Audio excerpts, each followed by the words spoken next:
Global TV na Jembe Sports ni kuelekea fainali ya kombe la shirikisho barani Afrika, mchezo wa mkondo wa pili ambao unatarajiwa kupigwa kesho siku ya Jumapili kwenye dimba la New Aman Complex hapa Zanzibar. Na timu ya Global TV, timu ya Jembe Sports imekwisha kufika Zanzibar kwa ajili ya updates za matukio yote mwanzo mpaka mwisho wa fainali hiyo. Lakini ingekuwa ajabu sana kama tusingepata nafasi ya kuzungumza na Saleh Jembe, mzee wa facts. Unaweza ukampa majina mengi kabisa, lakini mchambuzi wa masuala ya michezo na hodhi nafasi mbalimbali pia nyingine ambazo yeye mwenyewe hapendi watu wazifahamu. Lakini tupo hapa kwa ajili ya kupata nasaha zake na mawili matatu kuhusiana na kile ambacho kinakwenda kutokea siku ya kesho, lakini mengi ambayo yanaendelea katika masuala ya kimichezo. Saleh, inakuaje? Safi kabisa. Mambo vipi? Kwema bwana, umepoa kweli kweli. Bwana, umepoa kwa sababu kupoa kuna raha yake. Kujichechetua ni matatizo. Bwana, maneno yalikuwa mengi, lakini finali ni Zanzibar New Aman Complex. Na umeionaje lakini finali hii, maandalizi kwa ujumla wake mara baada ya kufika hapa New Aman Complex, kwa sababu nadhani pia umefika mapema kidogo?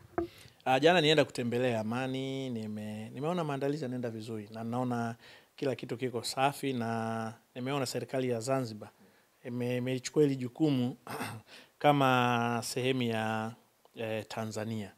Kwa hiyo naona kabisa maandalizi yanakwenda vizuri na naamini kila kitu kitakuwa tayari kwa wakati kwa ajili ya mchezo huu mkubwa wa finali ambao unakuja kuchezwa Zanzibar, na nafikiri ndio finali kubwa zaidi kuchezwa kwenye uwanja wa Amani na kuchezwa hapa Zanzibar.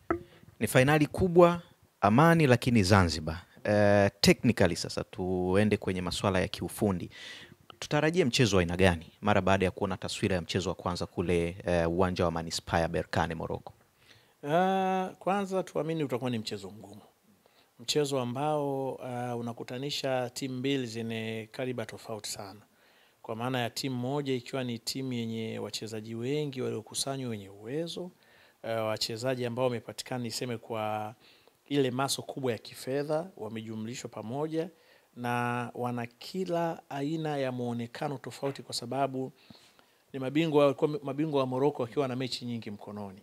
Lakini pia ni timu ambayo wameingia fainali hizi mfululizo mara nyingi katika kipindi hiki kifupi cha miaka 5, 6, 7. Lakini wana kocha ambaye pia amekwenda fainali na ameshinda pia akiwa na timu tofauti, lakini na timu yao pia. Kwa hiyo ni timu ambayo utasema kabisa kwamba unapozungumza kwenye soka la Afrika unayazungumzia kaskazini kama the best part ya soka la Afrika, na sasa hivi inaonekana ushindani mkubwa huko Morocco pia. Na moja ya timu za Morocco, ukiangalia timu kubwa za Morocco ki record na historia huwa ni Wydad Casablanca pamoja na Raja Casablanca. Lakini kidogo utakuja labda Rabat wale na kadhalika. Lakini hawa ambao wanatoka nje ya ile miji mikubwa wanaonekana kuchukua ule utawala, na sasa wanataka utawala wa Afrika. Kwa hiyo si timu nyepesi, na tumeona jinsi walivyocheza na Simba wakiwa kwao. Wamekuja sasa nyumbani kwetu, wanakutana na timu ambayo kwanza ilikuwa haijatarajiwa kufika fainali. Ni timu ambayo ina wachezaji wachache sana wazoefu katika michuano hii. Ni wachezaji wachache sana ambao nafikiri hata walikuwa na ndoto ya kufika kucheza fainali ya Afrika kwenye age yao. Lakini leo wamefika na wanacheza, na bahati mbaya kwa wanakutana na timu bora. Sasa mtihani wao ni kwamba kama wataonyesha ubora wa kuweza kupambana na Berkane na kuishinda, maana yake naamini kabisa watakuwa wameingia kwenye dunia nyingine ya soko kwao, ya soko kwa Simba, kutangaza ukubwa wa Simba, na sasa kesho ndio itakuwa nafasi yao. Raha zaidi ni kwamba football ni mchezo ambao hauwezi ukachezwa chumbani. Ukiwa unacheza chumbani usio football, wewe tafutie jina jingine. Lakini football inachezwa hadharani na watu wanaona.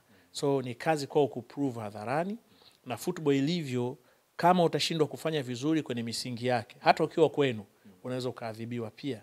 Simba wanakutana na timu ambayo kwenye record za CAF Confederation Cup msimu huu, chana hiyo msimu mingine, msimu huu ndio timu bora zaidi kwenye kulinda, ndio timu bora zaidi kwenye kufunga. Kwa hiyo sasa wana kazi ya kuvuka hicho kigingi au huo mtihani mkubwa na kulibeba kombe wakiwa nyuma kwa mabao mawili. Tuwe fair kwamba kuishinda Berkane na kubeba kombe kunahitaji maandalizi bora, utayari na usahihi, kwa maana kwa target ambayo iko sahihi. Sasa kama watakuwa nje ya hiyo, manake nafasi itakuwa haina, kwa sababu Berkane kwa ubora wao wa ulinzi wanaweza wakazuia wasifungwe bao mbili, lakini kwa ubora wao wa kucheza kama timu wanaweza wakafanya vizuri, wakashinda, wakaongeza bao moja au mawili, ambapo tena ni mlima mkubwa kwa Simba. Kwa hiyo ni mechi ambayo watu wanapaswa kukaa wakaiangalia kimpira zaidi na sio kishabiki. Sawa sawa. Simba wanauelekea mchezo huu akiwa nyuma kwa mabao 2-0, na mchezo wa kwanza kule Morocco hawakupata hata shot on target, lakini wanazungumza remontada, kwa maana ya kupindua matokeo. Unaona Simba wakiwa na nafasi ya kufanya hicho ambacho wanakiamini watakwenda kukifanya New Amaan Complex? Ipo nafasi, ipo, lakini inategemea approach yao itakuwaje. Ipo kwa sababu this is a football game, inatoa nafasi kwa kila mtu kulingana na alivyojipanga siku hiyo. Ipo kwa sababu Simba wameprove sehemu nyingi sana, na wamebakiza kuwa kwenye Confederation Cup kwamba wao ndio King of Africa kama watafanikiwa kuitoa au kuishinda timu ya Morocco. Kwa sababu kwa msimu huu kama unakumbuka, kwenye zoni ya kaskazini ambayo ni bora zaidi, Simba walianza na Libya. Walifanya vizuri, wanakwenda makundi baada ya kuitoa Ahli Tripoli, ambao kule kama unakumbuka ilikuwa sare, hapo wanakuja wanashinda kwa 3-1. Na walivyoingia makundi wakakutana na timu mbili tena za kaskazini, ambao walikuwa na Constantine pamoja na Sfaxien, ambao ni mabingwa mara nyingi zaidi wa Afrika. Ukiangalia kama utalinganisha mechi mbili zile za makundi, tungefanya kama zingekuwa ni za mtoano, kama tusipeke kwenye mtoano. Ugenini Simba walifungwa 2-1 na Constantine, lakini hapa wakashinda 2-0. Wakiwa na Sfaxien hapa walishinda 2-1, kule wakashinda 1-0. Kwa maana yake wao ni wababe wa timu hizo za kaskazini. Kwenye hatua ya mtoano wakakutana na timu ya Egypt, wakafungwa kule 2-0, hapa wakaja wakapindua ikawa 2-2, wakaenda kwenye penalty wakavuka. Kwa hiyo ukichukua ile zoni ya kaskazini, wameshinda dhidi ya timu ya Morocco, Algeria, Tunisia na Misri. Kwa timu pekee wamebakiza au sema wamebakiza ni Morocco, ambao one of the best kwenye hiyo zone. Sasa wataishinda timu ya Morocco. Kama watachukua ubingwa dhidi ya timu ya Morocco, maana yake kwenye msimu huu Simba ndio watakuwa wababe wa kaskazini. Kwa maana yake ndio timu pekee, na hata ukiangalia tayari wameshatuheshimisha kwamba ukiangalia kwenye CAF Champions League na CAF Confederation Cup, timu zilizoingia ni za zoni 4. Ni za zoni 3. Ni zoni ya kaskazini, zoni ya kusini na zoni ya mashariki, ambayo Simba peke yake wametubeba, kwa sababu Mamelodi na Pyramids ni zoni ya kusini na kaskazini. Hawa Berkane ni zoni ya kaskazini pia.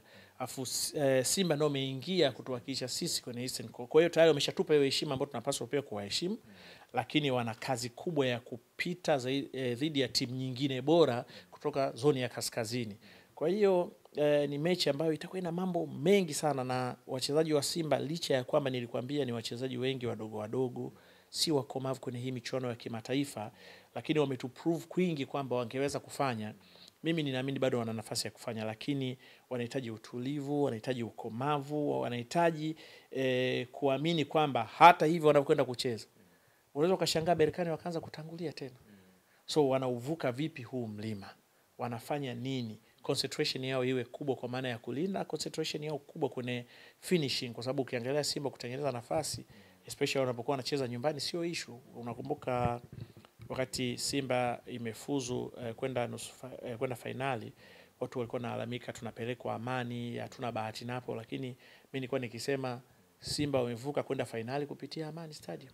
Kwa ilikuwa hakuna haja pia ya kulia sana baada ya kuona imeshindikana. Sasa kama inataka chezwe hapa, Amani ni nyumbani kwa Simba, na ninaamini bado wana nafasi ya kufanya vizuri wakiwa hapa. Sawa. Tukiangalia magoli mawili ambayo Simba wameconcede ugenini, kwangu mimi kwa jicho langu naona yalikuwa ni magoli, unaweza kusema technical labda walizidiwa uwezo, lakini pia kuna namna ambavyo walikuwa kama wako switched off. Goli la kwanza la kichwa cha Mu ambaye alipaswa kuruka, na Ngoma, wote hawakuwa kwenye position ya kuweza kuluka, kiasi kwamba goli linafungwa na Kamara. Goli la pili ni pasi kutoka kwa mlinda mlango Kamara kwenda kwa Kagoma, pasi ambayo inaonekana kama ilikuwa chonganishi. Kagoma anapoteza possession, Waarabu wanafunga goli la pili. Kuelekea katika mchezo huu, na unaweza ukazungumza zone wise, nini ambacho kikosi cha Simba kinapaswa kufanya kuanzia kwa mlinda mlango